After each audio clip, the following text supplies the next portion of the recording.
A bunch of great. Oh, fantastic. Okay. Now we're being recorded, so we have to be careful what we say. Yep. Thank you, though. Cool. Yeah. Thanks, Marissa. Hey, everybody. So who do we have on right now? We got, Well, let's we just see. added another person. I don't have a There you go. Yeah, Got so another we're just one. good. Well, Got Peter. Peter's Good to here. see you. Yeah, good to see you Right, again, man. Joel. Yeah, where are you at now, Peter? Actually, this moment I happen to be on the campus of Liberty University in beautiful downtown Lynchburg, Virginia. Oh, Oh, nice. There you go. Liberty is And supposedly the biggest Christian school in the nation, maybe the world, or something like that. huh? Yeah, they did do a lot of online stuff nowadays. And then Joel, where you hail from?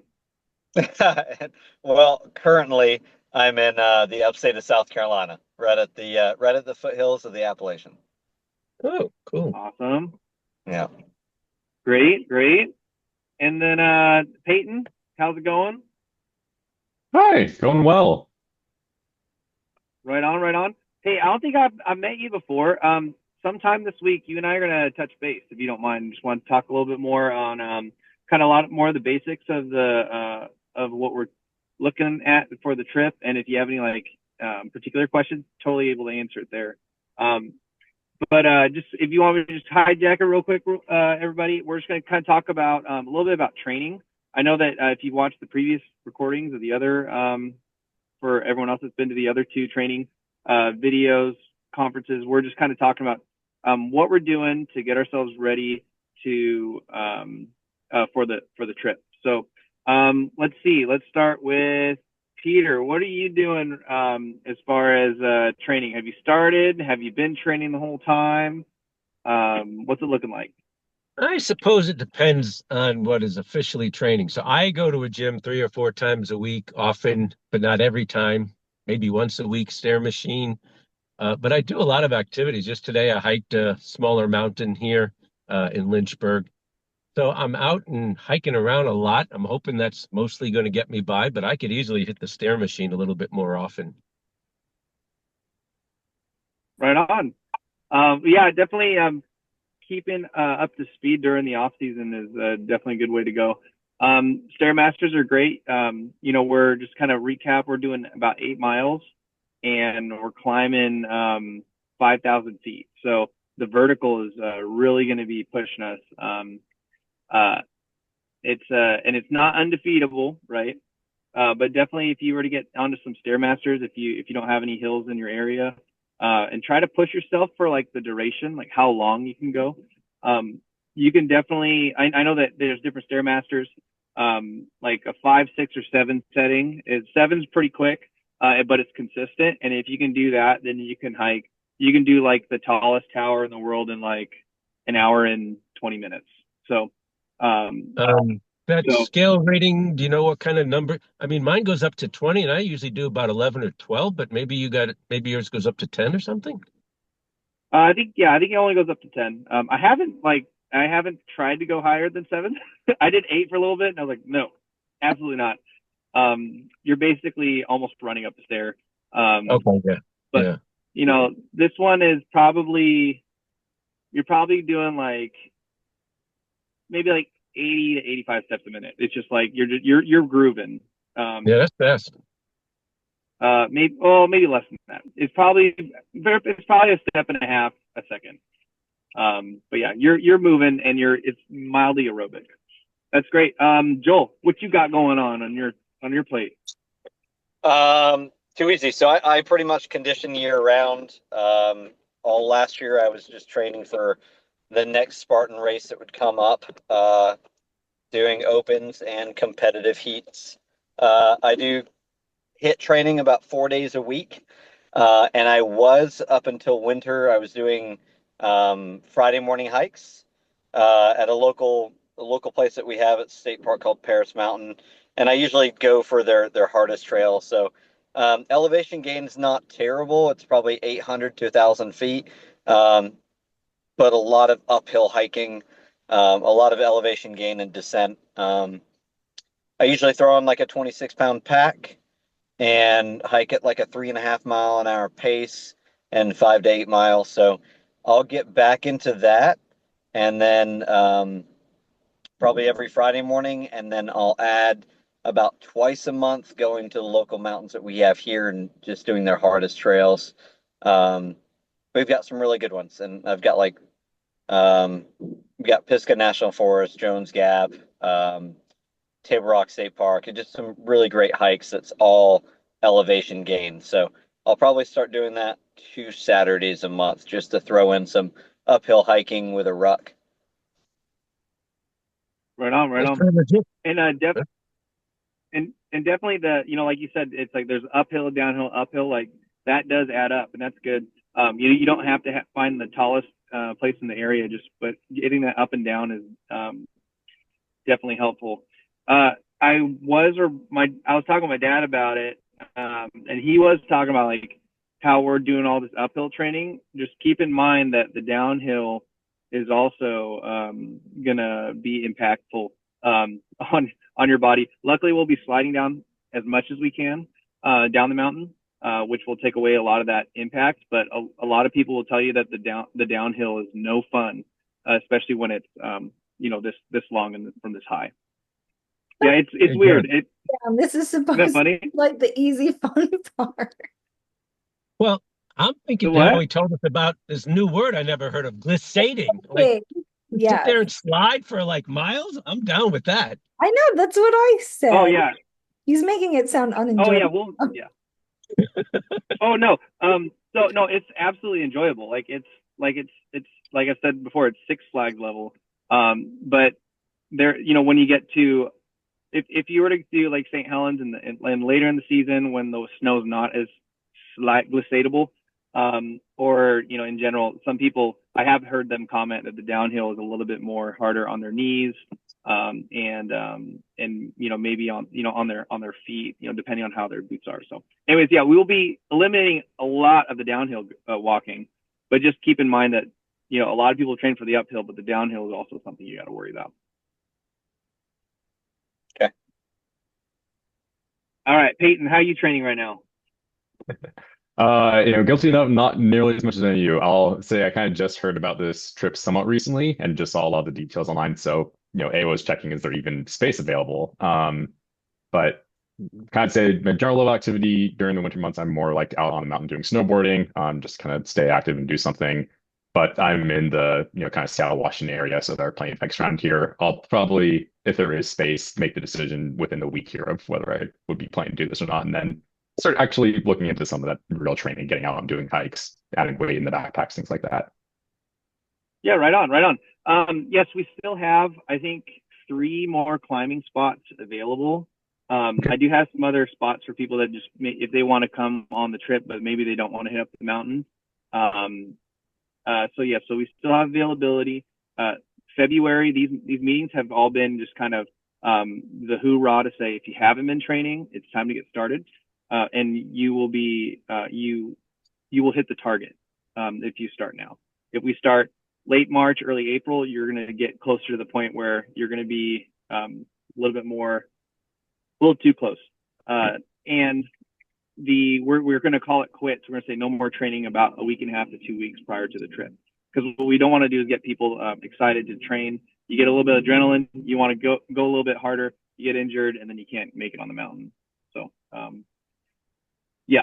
Anyways, well, that's great. That's great. Well, we happy to have you on board. We'll touch base later this week, like I said, and we'll talk about those details. But happy to have you on board. Great, thank you. Yeah, Marissa, for the 3rd time, how are you training? We have landfills here in Florida, so I like to run up the landfill and then run down the landfill. We really do. That's like our only hill mountain. I'm doing the stair climber with a sack with the face thing, and I'm up to an hour and 45 minutes. And then I CrossFit, and I've been doing a lot of bike riding and a lot of running. And I'm going to Arizona next week and doing 20 miles through Antelope Canyon. So that I feel like would help somehow. Nice. Antelope is gorgeous, right? Isn't that the? I'm so excited. Yeah, nice. I know. My friend's doing the race, and now I'm like, maybe I'll do it next year. but it's 50 miles. She's crazy. Wow. Yeah, that's 50 miles. Oh my gosh. Wild. She's That's crazy. great. I know. The oh I don't know if any of you guys saw. I did post it today on the group chat. Just kind of talking a lot about health, and there's some people that have never been 5,000, 7,000, 8,000 feet up on a mountain. So definitely altitude sickness does exist, and it's the best way to prevent it is nutrition, hydration, but then also just knowing your own body. The topic that I posted was about if you ever have like low iron, if that's something that you know that you have, there's ways to combat altitude sickness if you do have a low iron condition. So we don't need to share about whether you have it or not, but just that's just something that's available so you can better take care of yourself up on the mountain. I got a What I've question. been doing for training. Oh yeah, go ahead. Yeah, let me ask you, John. Uh, is the elevation at the peak really just 5,000? Or I mean, you said that's the gain, but I assume we're not starting at zero, like sea level. Do you know how high up we are when we're at the top? Yeah, it will be about 8,000 feet at the top. 8,000. Okay. Yeah, which 8,000 is right at the threshold for where you can start gaining altitude sickness. Right. Yeah, there's lots of studies on it. They're trying to figure out more and more, but the biggest thing, like I said, was it's nutrition, knowing how your body currently functions, and then adapting what you can, either with supplements and stuff like that, to try to curb it. So, yeah. So as far as I've been training, I just did Mount Walker in the Olympic Peninsula, which is kind of a small boy mountain, but it has a relatively steady incline, kind of sorry, there you go. About 1,000 feet of elevation gain per mile, kind of pushing that limit. So it's kind of nice to do that one. This weekend, I'm going to be hiking Mount Si in the Seattle area. So Peyton, if you got nothing going on Saturday, 10 a.m., I'm meeting at the trailhead, heading up that mountain. We won't be going to the tip top. We'll just be going to the main shoulder where everyone kind of stops, feeds the birds, and then head back down. So yeah, just that kind of stuff is great. But I'm gonna keep doing stair climbing. I might do stair climbs tonight because I got no power at home. I can go to the base gym and do stair climbing at the base gym. So, right on. Let's see. So a topic that I wanted to share or kind of talk about was about gear and whatnot. Do you guys have any questions regarding gear? Yeah. What kind of equipment, special equipment, or anything else? Sorry. Yeah, for sure I do. So I saw your list, and there was a little part of me that was like, do I have to get all of that? And so I don't know, I may look at it closer. I think you and I did touch on it maybe when we saw each other in Florida. Um, so I guess maybe then the question is more like, really, do we need every single thing on there? That's a great question. So the absolute necessity that you will need on the trip would be a backpack, water, a rain jacket, rain pants. I know someone asked about wind pants. I don't know the difference, but it has to be like a polyester kind of or a nylon type of material, so it's slick, or a trash bag if you want to go that route. I know we've talked about that, but if you have that stuff, solid boots, so ones that don't have like a kind of flimsy sole. We need to have a heavy coat to put on. You can either have like a medium weight, they call them a sweater, down sweaters or down hoodies. You can wear one of those, but we definitely want to make sure that we have the equipment so that we are either one, protecting ourselves from the sun if we have a cloudless night, or we need to make sure that we have the rain gear and the cold weather gear if we go up there and it's just a cloudy day, cloud and wind. What's really going to stop us on the trip, sorry about that, is going to be either heavy precipitation or high winds. Those are the two main reasons that's going to keep us off the mountain.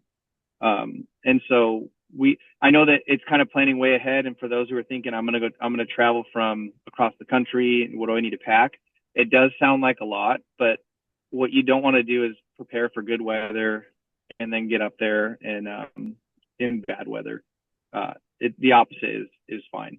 One of the other weird ones it's on the list is like a pair of like running gloves, just really light pair of gloves, and that's for like sun protection. Because if you think of it, we're gonna be hiking up the mountain.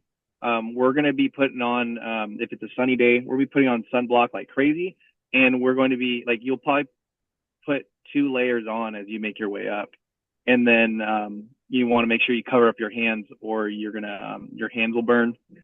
The insides of your nostrils will also burn, and the upper parts of your ears, because the UV light will reflect off the ice and snow, and kind of get you in weird places that you wouldn't think of. Wow. Yeah, I like to joke and say that if you talk too much, the roof of your mouth burns. That just gets people to be quiet. But anyway, I won't tell you guys that on the mountain because now you know it. Another question with the equipment. I mean, I have micro spikes, not the silly little springs like the Trax thing, but spikes clamp on, but they're nothing like. I mean, when I did ice climbing, those things were like 2 inch long spikes. Yeah. Micro spikes, you think okay, or we're talking we need the heavy stuff?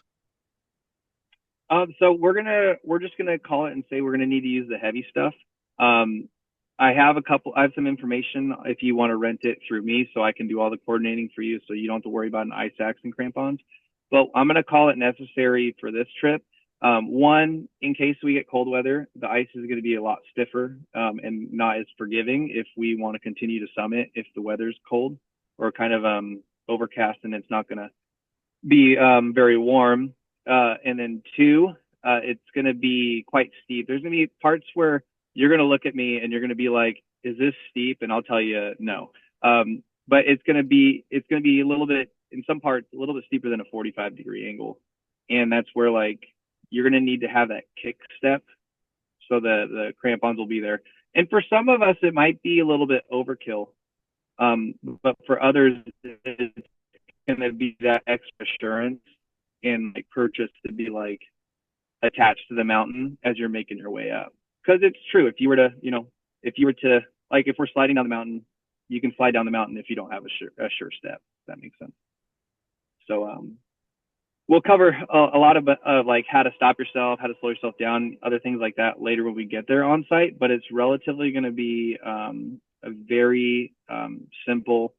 We're walking upstairs the entire way up, and there's gonna be times where you're gonna realize, man, this is really freaking steep. But you just got to keep looking up and keep kick stepping. Another question with so, the yeah, equipment. So my answer is yes. Well, maybe even 2 questions with the equipment. One is the ice pick tool. I think when I mentioned to you in Florida, you said that's more like for slowing down or stopping when glissading. Is that the case, and how important you think that one is? Yeah. So yes, it's going to be really important for the glissading. Kind of later on in the day, if it's really warm out, the snow's gonna be nice and soft, and you're going to be cutting through it like butter. But say if we're going down there and sliding down, and you might want to have a little bit of a more rigid tool to be able to slow yourself down, rather than opposed to a ski pole. Ski poles are just really flimsy fiberglass that can really bend out of shape. I know if you were to have a telescoping one, it could be a little bit more robust. But what we want to do is you want to have the pick there so that you can actually roll. If you're going somewhere you don't want to go, or you need to you need to roll out of the slide that you're going down, you're going to need to lay on top of your ice axe and have the pick go into the snow and ice so that you can slow yourself down, and you kind of spider out. So we'll cover that later on. It's if you're interested, you could definitely there's so much resources. I can actually I have a couple little bits of homework I need to work on. As far as like supporting other questions that came up, I can come up with a list of things like, hey, this is how you slow down. This is what you can expect with the glissading and stuff like that. So I can totally do that. But yeah, so the ice axe, we're going to say yes. So if you don't have an ice axe and don't have crampons, then it just makes it We're also bringing 20 people up the mountain, and we're trying to cut as many variables out as we can Yeah. of what can change, if that makes sense. Do you want to Any talk other questions for gear? guides? Were you going to touch on that? There was Sorry, could you say it again? talk about the fact that we'll have two guides, we'll split. Yeah, definitely. So right now, we are pushing about 20 people. coming up the mountain. We're going to be splitting up into two groups of 10. Valerie Williams, she's going to be one of the leaders of one group. I'll be the leader of the other group, and we're going to kind of make our way up the mountain, kind of in a leapfrog fashion. And that's also just so that we can also employ the buddy system and other things as we make our way up. If we have a long train of 20 people, it can be really hard to go up the mountain because there are going to be other groups of people going up, and you're going to see it too, where we'll kind of step over to the side because our pace is a bit slower, and there'll be like 20 people going by us, and you're kind of stuck waiting. So you almost have like an impromptu break that you have to take until that group passes for you to hop back in. So the smaller the groups, the easier it is to kind of move in and out. So we're going to be breaking up into two groups of 10. And if there are people that are more comfortable and, we can break it up smaller, we'll make sure that we keep the buddy system in line to make our way up. Let's see. Any other questions gear-wise? I might as well. Oh, yeah, go ahead. Yeah. So I did the gear rental just because I didn't want to have to go out and buy something I might just use once. The boots. I have a good pair of Ultras that are like all-weather 2s. I'll probably bring them anyway. Would those be sufficient to use with the crampons, or should I use the rental boots? I don't know if there's any difference. Yeah, good question. The crampons are universal crampons, so Okay. there's no like clips that we have to worry about on the boots. But what's really important is a sturdy sole. So like you want to make sure that you don't have too much flexibility. So if I had like my extra tufts, right, a pair of rubber rain boots, there's a lot of give in the sole to where if I put the crampons on there, it's hard to really cinch them down. It's what's troubling because I was trying to find a new pair of hiking boots out there, but these days a lot of hiking boots are pushing ultralight. They're pushing mostly synthetic materials. They're stepping away from leather and padding, and it makes it a bit tough to find something that's really sturdy. And so now when I buy hiking boots, I actually go to a work boot shop, and I go shopping there nowadays. One is they're not as comfortable. What boots are the ones that they're using for rentals? Do you know? I don't have. Okay. That's a good question. I don't have a particular brand, but it's a sturdy winter boot. Okay. Yeah. Well, that's important to know too, because maybe it's not, but if people are doing stair climber with, zero drop, weigh nothing, it weighs 2 ounces, and then they put on a full hiking boot and it weighs 2 pounds each boot, like that's going to be a big difference for them that they might not be used to with that kind of training or conditioning. 100%. That is a great point to make. So yeah, that's as people are training, we definitely want to mimic what we are going to be wearing. You may not want to be in full get up like Arctic climber at the gym and with an ice axe ready to go. You might not be welcome, but you definitely want to see what you can do to mimic that condition. Yeah, great point. Hey, Joel, the Ultras you're talking about, I own a pair of Ultras, but they're trail runners, more like sneakers than boots. Is that how you I have both. Ultras? No, I have both. I have the trail runners. I can't think of the name. Lone Peaks. I have the Lone Peak trail runners, and then I also have the all-weather boots. But Yeah, I'll check the rigidity. I'm probably just going to go with whatever loaners that they have, but I'll bring these just in case. Um, yeah, they're an ultra lightweight, zero drop, all weather boot.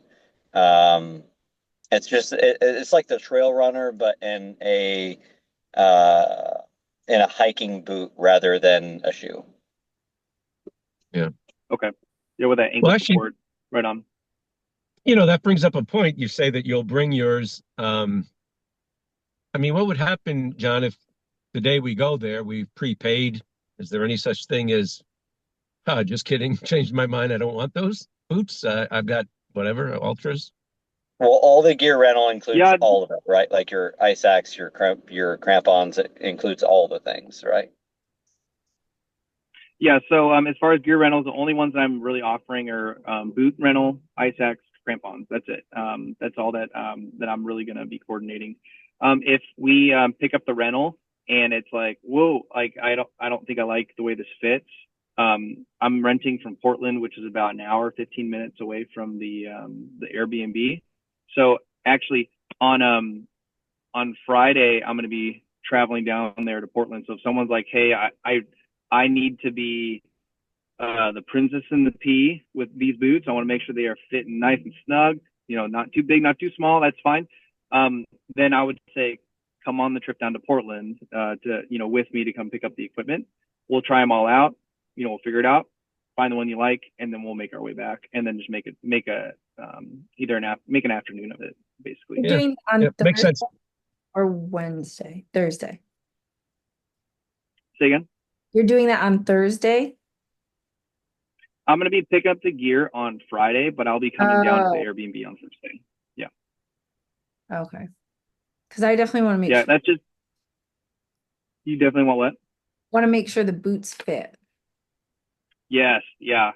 Um, yeah, I'll get Marissa more has details giant feet. later. She's got these big clown feet, so she wants Just to like, make okay, sure that they've got got boots it. that will fit her. I'm glad I've we're heard that. recording this. Yeah. I've heard that she could detect a pee about Size 10 20. mattresses down. So good at it. Yeah, right. Yeah, you're the princess, aren't you? Okay. Okay, so let's see. I do want to touch base on just a great idea that's kind of come up with the climb, uh, going up and down the mountain. We're looking at starting at 5 a.m. in the morning, which means that good old 4:15. I'm gonna ring the bell and people are gonna have to get in the car. We're gonna leave at 5 a.m., but we won't be back down the mountain till about 4, 5, or 6 p.m., depending on how eager people are wanting to get off the mountain. Which means that by the time we get back to the Airbnb, it'll be 1 hour later, and we're going to be hungry. So we're going to be looking into figure out a way to have like a prepaid meal ready or like already made, or if some people want to be there, like I just want to be the cook, I don't want to climb the mountain. I'll be like, you're hired, come on in, and we'll make sure that we can set that up.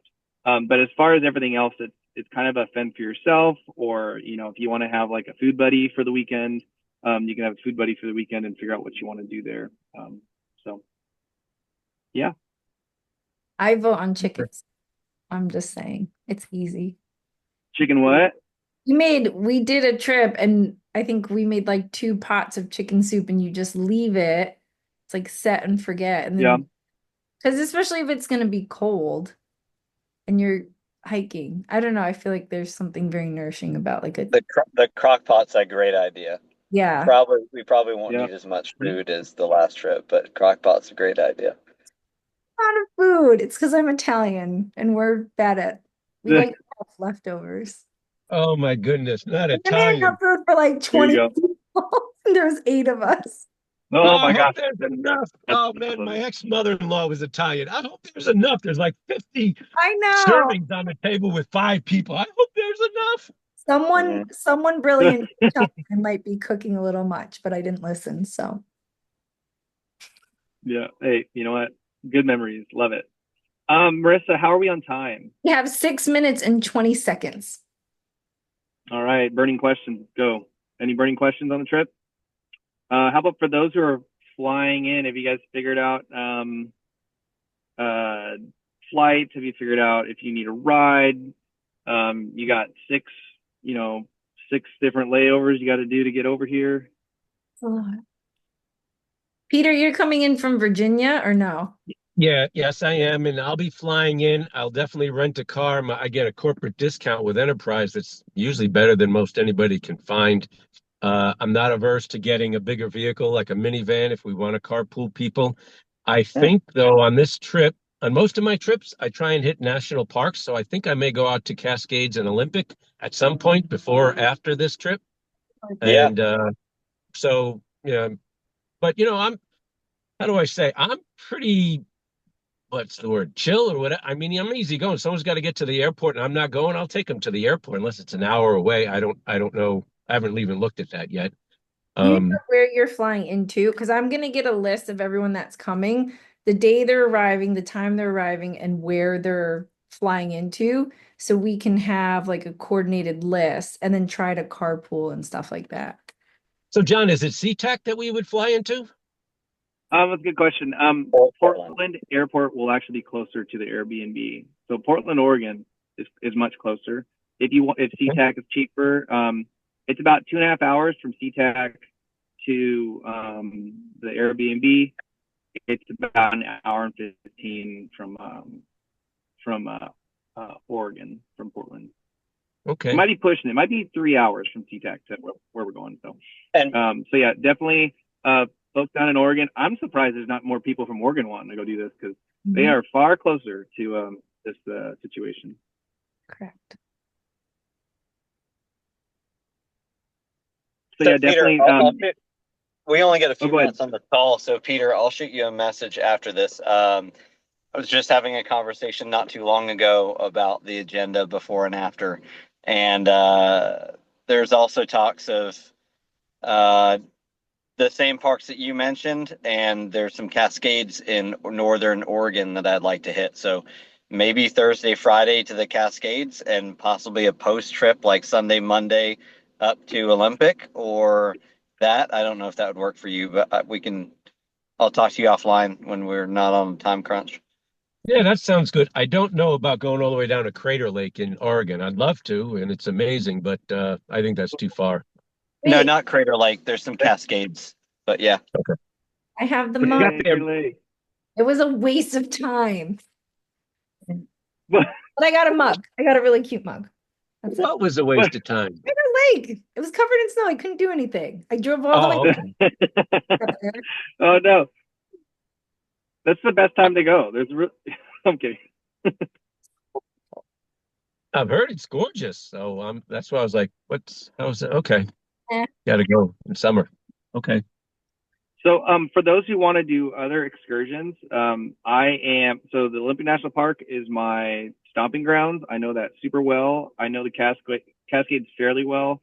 Um, some people think I'm going to go to Washington. I'm going to hit up all of these parks, and you can easily spend 14 hours driving, just to get to like some key locations. There's some wonderful places to visit, but you just got to make sure that you're strategic so you can see as much as you can, so you don't accidentally set yourself up. Some people are like, I'll drive around, the Olympics, and it's like some folks who say I want to drive Yellowstone. You're like, Yellowstone is enormous, and Right. you have it's not just a simple walk through park. So one of the ones I was thinking about was the Multnomah Falls. Yep. It's only an hour and a half. It's east of Portland, but it's only an hour and a half south of Cougar. Yeah, perfect. That's a great one to go to. It is beautiful. June is a perfect time to go. It is just getting busy, and there's still plenty of water. You go later on in the season, in the summer, it starts to peter out and it's not as beautiful. So, How far definitely is a that great from time to where go. you were? How far is that from the gear rental place? So the gear rental place is in downtown Portland, and it would East of that. be like 35 minutes east. So yeah, it would be a good time to go to see Multnomah Falls. Maybe on Friday. Whoever comes pick up that gear. Cool. Yeah, it's a great idea. Let's see. I hope you guys are excited. Yeah. Oh, yeah. Right? I know 100%. it's early. It's February. There's winter's barely over, and so we're probably, feeling that dread, but don't let that get you down because, like I said, training is really big so that we can, if we can take care of that variable, then it's going to be a lot easier getting up that mountain and back down. Did you say winter's almost over? Cool. Do not tell me that. I'm a skier. Yeah, I'm it's going out almost to over. ski tack next few weeks. Don't tell me that. Oh yeah. Well, you can. There'll be plenty of snow for you up in the mountains. Are you doing Stevens? Yeah. Stevens, yeah. Beautiful. Great place to go. Yeah. Yeah. And then from Great, there I'll great price. sometimes jump down and ski at Lake Tahoe, see if I'm that far west. I might as well hit Mhm. like really Pretty. epic locations. It's pretty. Oh my gosh. Yeah, no kidding. Les- All righty. Well, any last burning questions? What we got? Marissa, what you got? That's it. Big thank you to you to set this up and get these things recorded and up online. Thank you so much. Yeah, great job. All right. Okay, so let's call it then. If you guys have any questions,